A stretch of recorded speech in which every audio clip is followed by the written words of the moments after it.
Germany का विभाजन और एकीकरण। तो यहाँ पे जो है हमें जर्मनी का विभाजन और उसका एकीकरण हुआ उसके विषय में बताया है। प्रथम और द्वितीय विश्व युद्ध होने की शुरुआत का श्रेय जिसे दिया जाता है उस जर्मनी को द्वितीय विश्व युद्ध में भी ध्वंस हुआ। तो यहाँ पे हमें बताया है कि प्रथम विश्व युद्ध और द्वितीय विश्व युद्ध की शुरुआत होने का जो श्रेय है जर्मनी को दिया जाता है कि जर्मनी ने ही जो है यहाँ पे द्वितीय विश्व युद्ध और प्रथम विश्व युद्ध की शुरुआत की थी। तो जर्मनी को यह श्रेय दिया जाता है, उस जर्मनी को द्वितीय विश्व युद्ध में भी ध्वंस हुआ, मतलब द्वितीय विश्व युद्ध में भी जर्मनी को नुकसान हुआ। इससे उसकी आर्थिक, सामाजिक और राजनीतिक रीढ़ टूट गई। ऐसा कोई नेता नहीं था जो जर्मनी को पुनः खड़ा कर सके। युद्ध समाप्त होने पर विजेता राष्ट्रों ने जर्मनी को 4 प्रशासनिक भागों में बांट डाला। उसकी व्यवस्था इस तरह की गई। सोवियत यूनियन की लाल सेना रेड आर्मी ने पूर्व भाग पर सैनिक कब्जा कर लिया, इसलिए पूर्व जर्मनी का संचालन रोवियतसुन को सौंपा गया।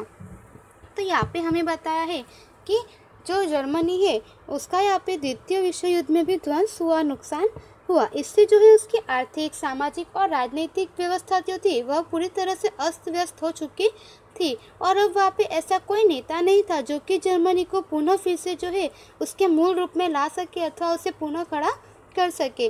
तो युद्ध समाप्त होने पर विजेता राष्ट्रों ने जो है जर्मनी को 4 भागों में विभाजित कर दिया। तो 4 प्रशासनिक विभागों में जो है जर्मनी को बांट डाला और उसकी व्यवस्था इस प्रकार की गई कि सोवियत यूनियन की जो लाल सेना थी रेड आर्मी, उन्होंने जर्मनी के पूर्व भाग पर सैनिक कब्जा किया था, इसलिए पूर्व जर्मनी का संचालन जो है वह सोवियत यूनियन रूस को सौंपा गया। जर्मनी के नैऋत्य भाग का संचालन अमेरिका को, फ्रांस के नज़दीक के प्रदेशों का संचालन फ्रांस को, बेल्जियम से सटे हुए जर्मन विस्तार का संचालन ब्रिटेन को सौंप दिया गया।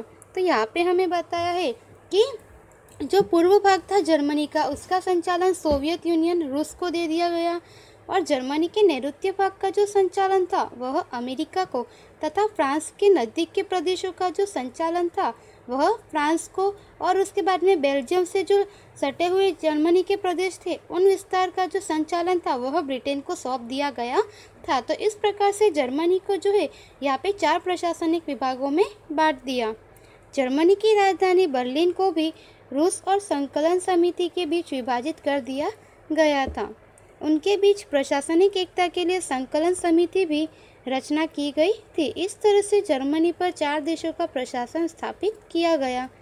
सत्ता गुटों के बीच अविश्वास का वातावरण खड़ा होने से सोवियत यूनियन को पूर्व जर्मनी पर से अपनी सत्ता के चले जाने का भय लगा, इसलिए पूर्व जर्मनी उसके कहने में रहे ऐसी कठपुतली सरकार स्थापित कर दिया।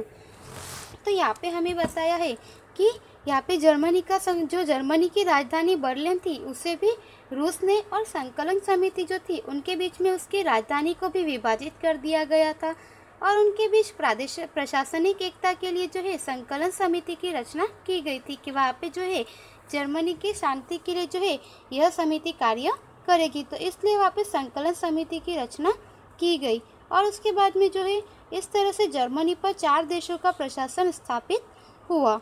और उसके बाद में हमें बताया है कि सत्ता गुटों के बीच में जो है अविश्वास का वातावरण खड़ा हो गया था और सोवियत यूनियन रूस को जो है पूर्व जर्मनी पर से अपनी सत्ता के चले जाने का डर था, इसलिए पूर्व जर्मनी ने जो है उसके कहने पर ऐसी ही यहाँ पे सरकार की स्थापना की जो कि कठपुतली सरकार की स्थापना कर दी।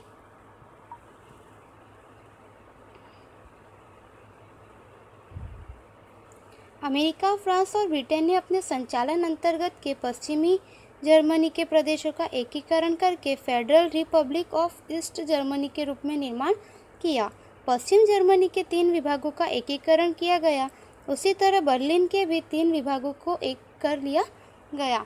तो यहाँ पे हमें बताया है कि अमेरिका, फ्रांस और ब्रिटेन जो थे इन तीनों देशों ने भी जो है यहाँ पे जर्मनी के कुछ प्रदेशों को बांट लिया था। तो इस प्रकार से इन तीनों देशों ने जो है अपने संचालन में आने वाले पश्चिम जर्मनी के जो प्रदेश थे उन सभी प्रदेशों का एकीकरण करके यहाँ पे federal Republic of east Germany के रूप में निर्माण किया और पश्चिम जर्मनी के 3 विभाग जो थे उन तीनों का यहाँ पे एकीकरण किया गया और उस तरह से बर्लिन जो राजधानी थी जिसे 4 भागों में बांटा गया उसका भी यहाँ पे 3 भागों में एकीकरण किया गया। इस प्रक्रिया के विरोध स्वरूप सोवियत यूनियन को बर्लिन की नाकाबंदी घोषित की अप्रैल 1948।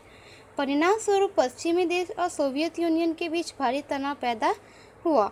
तो यहाँ पे हमें बताया है कि इस प्रक्रिया जो है एकीकरण जर्मनी के 3 भाग का एकीकरण हुआ और इस प्रक्रिया के विरोध में जो सोवियत यूनियन ने बर्लिन की नाकाबंदी जो थी उसे घोषित कर दी अप्रैल 1948 में। और परिणाम स्वरूप जो है पश्चिमी देश और सोवियत यूनियन के बीच में जो है यहाँ पे भारी तनाव की स्थिति जो है वह उत्पन्न हुई। इस दौरान पश्चिमी बर्लिन और पूर्वी बर्लिन को अलग करने वाली 42 किलोमीटर की लंबी दीवार बनाई गई। पूर्व बर्लिन में रहने वाले जर्मन जुल्म और कठोरतापूर्वक वातावरण में से पश्चिमी बर्लिन के मुक्त और खुले वातावरण में भाग जाने के लिए उतावले हुए तथा 2 विभाग में अपने कुटुंबीजनों, स्नेहियों और मित्रों के पास पहुंच जाने की असंख्य घटनाएं घटने लगी। तो यहाँ पे हमें बताया है कि जो यहाँ पे जर्मनी के 3 प्रदेश थे उन तीनों का जो है यहाँ पे एकीकरण हुआ और इस दौरान जो है बर्लिन के पश्चिमी बर्लिन और पूर्वी बर्लिन को जो है अलग करने वाली 42 किलोमीटर की एक लंबी दीवार जो है वह बनाई गई। और उसके बाद में पूर्व बर्लिन में रहने वाले जो थे, जो कि यहाँ पे जिन पर रूस का संचालन था, तो पूर्व बर्लिन में रहने वाले जो जर्मन जुल्म और कठोरतापूर्वक वातावरण से वे भागकर जो है पश्चिमी बर्लिन में मुक्त होकर वहाँ के खुले वातावरण में जाने के लिए उतावले हुए तथा दोनों विभागों के बीच में जो अपने कुटुंबीजनों, स्नेहियों और मित्रों के से अलग थे, उनके एक दूसरे के पास पहुंच जाने की ऐसी असंख्य घटनाएं उस समय में घटने लगी। लोग दीवार कूदकर या जलमार्ग तैर कर पश्चिम बर्लिन में जाने के लिए मरणातक प्रयास करते। पूर्व जर्मनी की साम्यवादी सरकार को हटाने का प्रयास करने वाले लोगों को गोली मारने जैसे क्रूरतापूर्वक कदम उठाए जाते। इसमें बहुत से लोगों ने अपनी जान गंवाई। तो यहाँ पे हमें बताया है कि लोग दीवार कूदकर या जलमार्ग जो है वहाँ से तैरकर पश्चिमी बर्लिन में जाने के लिए जो है मृत्यु तक जो है वहाँ पे मृत्यु पर्यंत यहाँ पे प्रयास करते रहते थे। और पूर्व जर्मनी की जो साम्यवादी सरकार है उसको हटाने का प्रयास करने वाले लोगों को जो है पूर्व जर्मनी की सरकार गोली मार देती। जैसे जो क्रूरतापूर्वक कदम थे वह पूर्व जर्मनी की सरकार ने उठाए और इसमें जो है बहुत से लोगों की जान गई। उसके बाद के 4.5 दशक के समय में पश्चिम जर्मनी ने खूब विकास किया।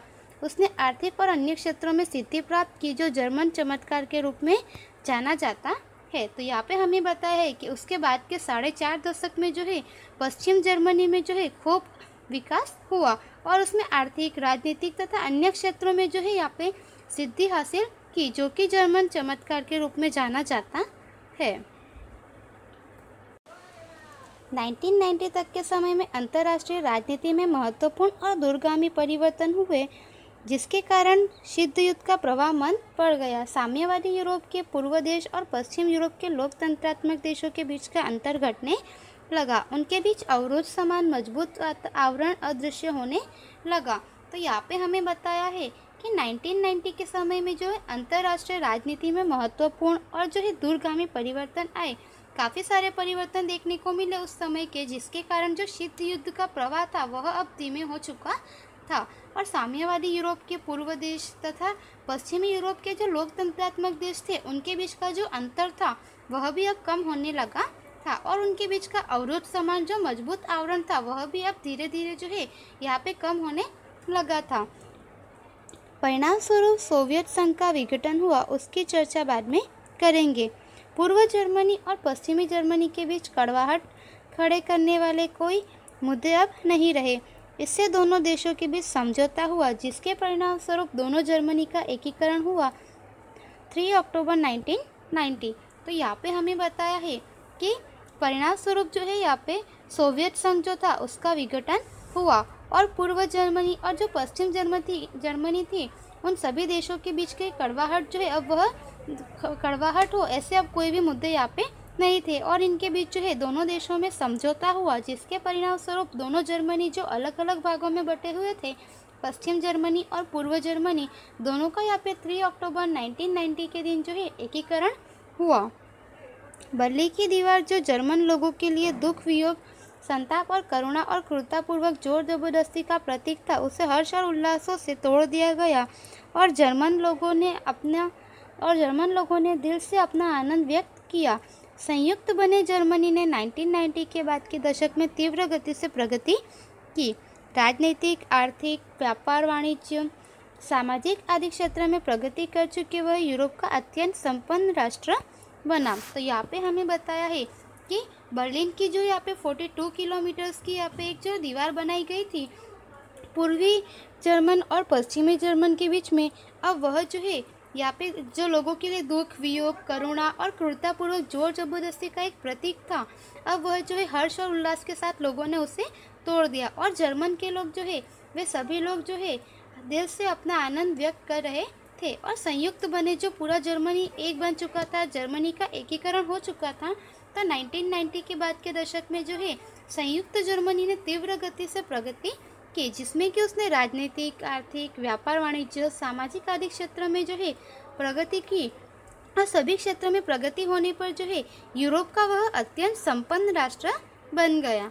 तो इस तरह से विद्यार्थी यहाँ पे जो है हमने जर्मनी का जो है एकीकरण उसके विषय में जानकारी प्राप्त की। उसके आगे का हम अगले वीडियो में जानेंगे। धन्यवाद।